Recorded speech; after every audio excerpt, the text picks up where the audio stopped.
ठरलं तर मग या मालिकेच्या पुढील काही येणाऱ्या भागांचे अपडेट जाणून घेऊया आपल्या आजच्या या व्हिडिओमध्ये. चला तर मग प्रेक्षकांनो सुरुवात करूया आपल्या आजच्या या व्हिडिओला.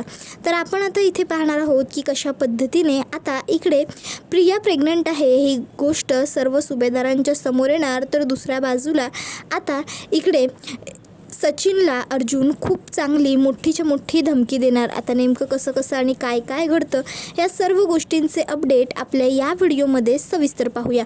तर इकडे आता सायली विचार करते की मी खरीखुरी तन्वी आहे. ही गोष्ट फक्त आणि फक्त एकाच व्यक्तीला माहिती असू शकते जी तन्वीचं ढोंग घेऊन एवढे दिवस आमच्या घरात वावरत होती तिलाच, आणि म्हणजे ती प्रिया आहे. म्हणून मग आता मला प्रियाचीच भेट घेतली पाहिजे. मी प्रियाला जाऊन भेटते.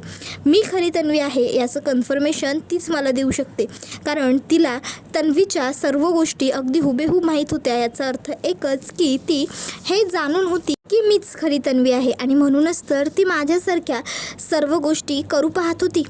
आता मला तिच्याकडूनच सर्व सत्य वधवून घ्यावं लागेल. DNA टेस्ट तर असेलच, पण त्याबरोबरच त्या जोडीला हा पुरावासुद्धा मिळणं गरजेचं आहे. जितके ठोस आणि जितके गंभीर पुरावे असतील घरच्या सगळ्यांना माझ्यावरती विश्वास ठेवायला तेवढं सोपं जाईल. म्हणजे सर्व कसं व्यवस्थित मार्गी लागेल. आणि त्यानंतर मग आता सायली ही प्रियाला भेटायला जाण्याचा विचार करते. ती आता मनात म्हणते पण हे सगळं मी आज यांना सांगणार नाही आहे. जर मी यांना यातलं काही जरी सांगितलं ना तर हे माझ्यावरती खूप जास्त रागवतील, आणि यांना मी हा जो काही म्हणजे विचार केलेला आहे तो आवडणारही नाही, पटणारही नाही नको. त्यापेक्षा यांना काहीही न सांगितलेलंच बरं ठरेल. मग सायली अर्जुनला न सांगता प्रियाला भेटायला जायचं असा विचार मनाशी पक्का करते. सायली आता बॅग घेते आणि केस आवरून खाली निघतच असते इतक्यात त्या ठिकाणी प्रिया आलेली असते. आता घरामध्ये प्रिया आलेली असते तेव्हा तिच्याबरोबर एक लेडीज कॉन्स्टेबल असते आणि एक वकीलसुद्धा असते. मग आता प्रियाला अचानक घरात आलेलं बघून कल्पनाला खूप मोठा धक्का बसतो. कल्पनाला कळतच नाही की ही मुलगी इथे कशाला आली. कल्पना मोठ्याने सायलीला हाक मारते, सायली. त्याबरोबर सायली खाली यायला निघते तर लगेचच कल्पना अश्विन अश्विन अशासुद्धा हाका मारते. मग सायलीला प्रश्न पडतो की काय झालं, आईंनी मला हाक मारली ते तर ठीक आहे, पण आई अश्विन भाऊजींना एवढ्या मोठ्याने हाका का मारतायत. म्हणून मग सायली आता धावतच खाली येते आणि मग ती आता प्रियाकडे बघतच नाही. तिची नजर प्रियावर पडत नाही. ती कल्पनाला विचारते, आई हो काय झालं, तुम्ही एवढ्या मोठ्याने कशा काय ओरडलात, काय झालं बोला ना. त्यावेळी कल्पना फक्त समोर बघत असते. सायली समोर बघते तर उभी प्रिया सायलीला दिसते. सायली आता प्रियाकडे बघून संतापते. सायलीला आता खूप राग येतो. सायली ही आता प्रियाला म्हणत असते, तुझी हिंमत कशी झाली आमच्या घराला पाऊल लावण्याची. चल निघ इकडनं, निघ. चालती हो, कळत नाही आहे का तुम्हाला, आम्ही सांगतोय ना हिला घेऊन जा इकडनं, घेऊन जा मॅडम. त्याबरोबर मग प्रिया म्हणत असते, एक मिनटं सायली, मला कोणीही कुठेही घेऊन जाऊ शकत नाही कारण माझी बेल झाली. त्याबरोबर आता प्रियाला सायली म्हणते, तुला बेल कुणी मंजूर केली गं. त्यावर मग लगेचच प्रिया म्हणत असते की ते काहीही असू दे, कोणी मंजूर केली कुणी मिळवून दिली त्या सगळ्यांनी फरक पडत नाही. फरक या गोष्टीने पडतो की मी तुरुंगातून बाहेर आहे आणि आता मी अश्विनच्या बाळाची होणारी आई आहे. त्यामुळे प्लीज मला घरातनं कुणीही बाहेर काढू नका. त्यावर आता कल्पनाला मी अश्विनच्या बाळाची होणारी आई आहे हे वाक्य प्रियाच्या तोंडून ऐकून खूपच मोठा धक्का बसतो. तर आता लगेचच अश्विन म्हणत असतो की मॉम हे बघ, तू हिच्यावर लक्ष देऊ नकोस, मी आहे ना, तू ऐक माझं, हे सगळं खोटं आहे, हे सगळं फेक आहे, फ्रॉड आहे. त्याबरोबर कल्पना आणि सायलीसुद्धा म्हणतात की हो अगदी बरोबर आहे, नाही जर खरोखर असं काही असतं तर अर्जुनने आम्हाला आधीच सांगितलं असतं. इतक्यात त्या ठिकाणी पोहोचलेला अर्जुन हा सर्व तमाशा बघत असतो. अर्जुनला खूप मोठं टेन्शन येतं. त्याबरोबर सायली म्हणते, ते काय आलेच हे, आणि मग सायली अर्जुनकडे जाते आणि अर्जुनला म्हणते, अहो तुम्ही आम्हाला खरं सांगा की तुम्ही या प्रियाच्या काही टेस्ट वगैरे करून घेतल्या नव्हत्या ना, तुम्हाला ही प्रिया प्रेग्नंट आहे हे माहीत नव्हतं ना, बोला ना बोला. त्याबरोबर अर्जुन गप्पच राहतो, तो काहीच बोलत नाही. त्याच्या मौनातनं सायलीला तिच्या प्रश्नांची उत्तरं मिळालेली असतात. सायली म्हणते, नाही एखाद्या वेळी तू प्रेग्नंट असशीलही, पण काय आहे ना, तू एवढे कार्यक्रम करून ठेवलेले आहेस ना की त्यानंतर तुझ्यावर विश्वास ठेवणं अवघडच आहे. त्याबरोबर अश्विन म्हणत असतो, 1 मिनटं वहिनी, अवघड आणि सोपं काय घेऊन बसली आहेस तू? मुळात ही मुलगी विश्वास ठेवण्याच्या लायकीचीच नाही आहे. आणि म्हणूनच आता मी ठरवलं आहे की मी आता ह्या मुलीला एक क्षणसुद्धा माझ्या नजरेसमोर सहन नाही करू शकत. त्यामुळे मी सांगतोय तसं कर. वहिनी, लवकरात लवकर ह्या मुलीला इकडनं जायला सांग वहिनी, प्लीज. त्याबरोबर मग आता लगेचच अश्विन म्हणतो की अरे तुमचं सगळ्यांचं काय सुरू आहे? तुम्ही का ह्या मुलीच्या नाटकांना भुलताय? हे बघा, ह्या मुलीने काहीही सांगितलं, अगदी हिने हिचा जीव जरी दिला ना आपल्या दरवाजात, तरी आपण कोणीही हिच्यावर कणभर विश्वास ठेवण्याची गरज नाही आहे. या मुलीला मला ह्या घरात ठेवूनच घ्यायचं नाही आहे. त्यामुळे हिला मी घराच्या बाहेर तर आता काढणारच. आणि तू अशी दरवाजात का उभी आहेस? अजून तुला सांगितलेलं कळत नाही का? चल निघ इकडनं, निघ, चालती हो, निघ इकडनं, की धक्के मारून बाहेर काढायचं आता तुला. त्यावेळी मग प्रिया म्हणत असते, अश्विन अरे असं नको करूस. शेवटी माझ्या गर्भात जे बाळ वाढतं आहे ते तुझं आहे, तुझं रक्त आहे. तू विचार कर ना त्या बाळाचा. अरे मी काय रे, माझा गुजारा कसा बसा करेन, माझं आयुष्य जाईलही रे, पण तुझं बाळ, तुझ्या बाळाचं आयुष्य, त्याचं भविष्य, सर्वाचा विचार कर अश्विन. अरे ते सगळं वाया जाईल रे अश्विन. अरे विचार कर, उद्या जेव्हा आपलं मूल मोठं होईल, आपलं मूल चांगलं होईल, तेव्हा लोक त्याला हिणवतील, बाप नाही असं चिडवतील. आणि एवढा चांगला सुशिक्षित बाप, एवढं छान मोठं मस्त घर, एवढं चांगलं कुटुंब, ह्या सर्वापासून आपल्या मुलाला लांब राहावं लागेल रे. आणि शेवटी माझ्या गर्भात जे बाळ वाढतं आहे तोच तर आहे ना आपल्या घराण्याचा वंशज. मग आपल्या घराण्याच्या वंशजाला तुम्ही असं दूर ठेवताय का? आणि मी शब्द देते तुम्हाला सगळ्यांना, आई मी खरं बोलते, आजच्या नंतर आहे ना, मी पुन्हा कधीच चुकीचं किंवा वाईट काही करणार नाही, किंवा मी वाईट वागणारही नाही. आजच्या नंतर मी खरोखर मनापासून चांगलं वागेन. मी सुधारेन आई, मी सुधारेन. पण प्लीज मला तू प्रेमाने घरात घे, मला तू स्वीकार ना गाई. आई, जर तुम्ही मला स्वीकारलत ना तर मला सगळे स्वीकारतील. मी पुन्हा कधीच चुका करणार नाही. मी हवं तर शब्द देते. त्याबरोबर मग अश्विन म्हणतो, मॉम तू हिच्या कुठल्याही शब्दांना वगैरे काहीही बोलू नकोस. ही मुलगी ना तेवढ्या लायकीची नाहीच आहे. तू उगाच हिच्यावरती विश्वास ठेवू नको. त्याबरोबर मग कल्पना म्हणते, नाही अश्विन थांब, चुकतोयस तू. अरे प्रेग्नंट आहे ती, आणि ते सुद्धा तुझ्यापासून. तुझं मूल सध्या तिच्या ताब्यात आहे. या अशा अवस्थेत तिला इकडनं हकलवून लावणं म्हणजे आपण त्या बाळावरती अन्याय करण्यासारखं आहे. म्हणून या मुलीला आपण इकडनं कुठेही घालवायचं नाही, आपण हिला इथेच ठेवून घ्यायचं.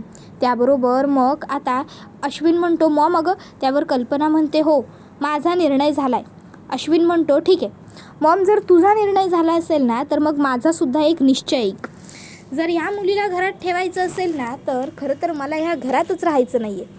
पण तुझ्या एकटीच्या अट्टहासासाठी, तुझ्या एकटीच्या हट्टासाठी मी माझ्या बाकीच्या कुटुंबाला नाही सोडू शकत.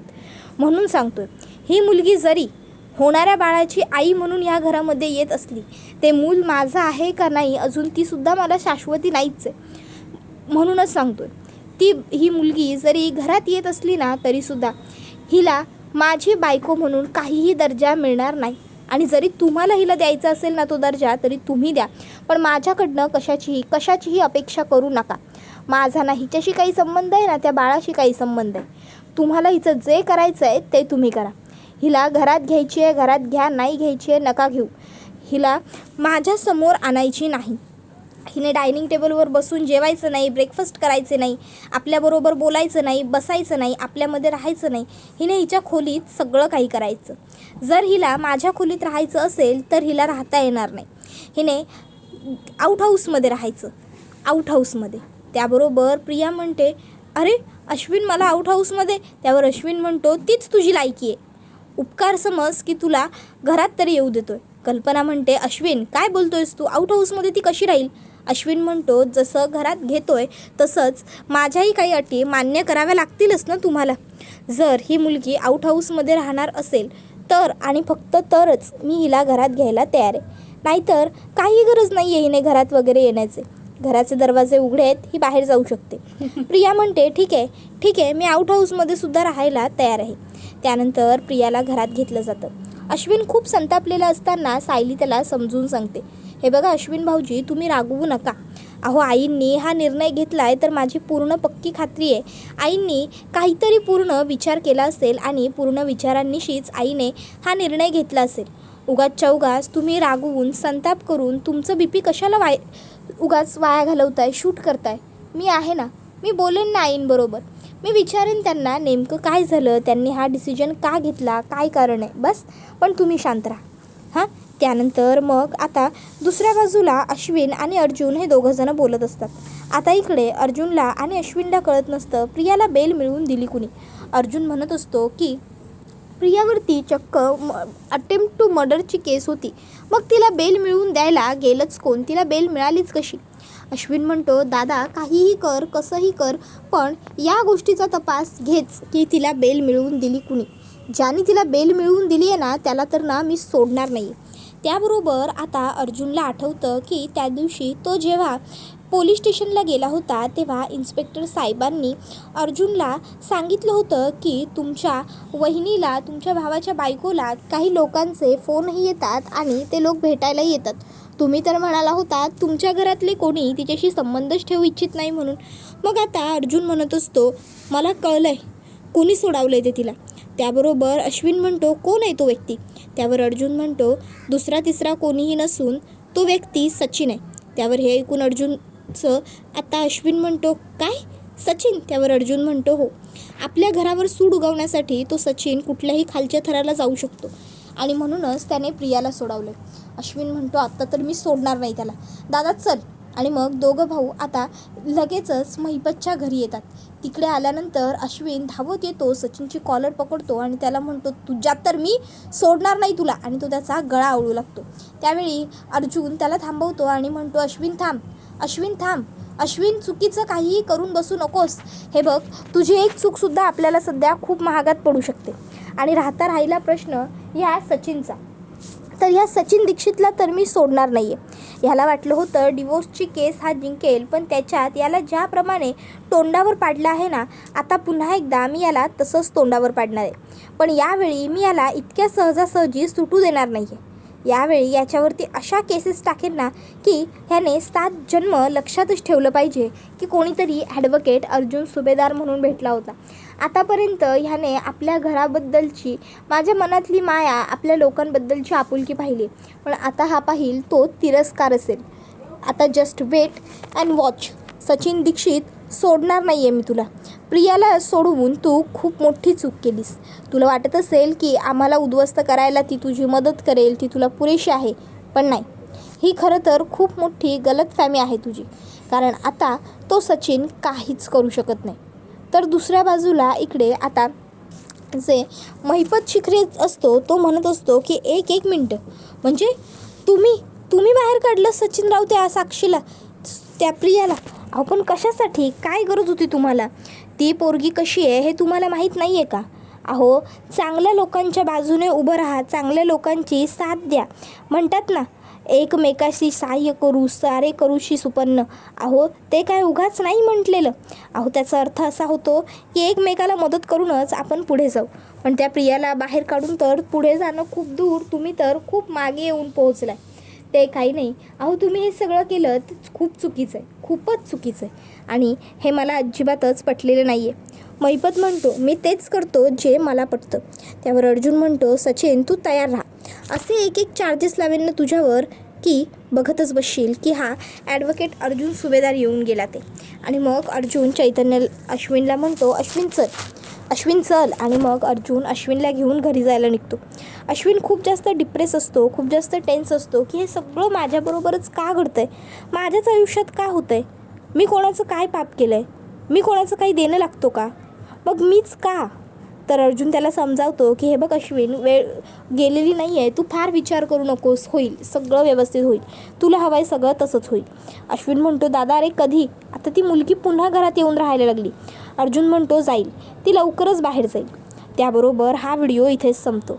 व्हिडिओ आवडला असेल तर व्हिडिओला लाईक करा, चॅनलवर नवीन असाल तर चॅनलला सबस्क्राईब करा आणि बेल आयकॉन आठवणीने प्रेस करा, जेणेकरून तुम्हाला पुढच्या प्रत्येक व्हिडिओचं नोटिफिकेशन मिळत जाईल आणि सर्व व्हिडिओंचा आनंद अगदी उत्तम पद्धतीने घेता येईल.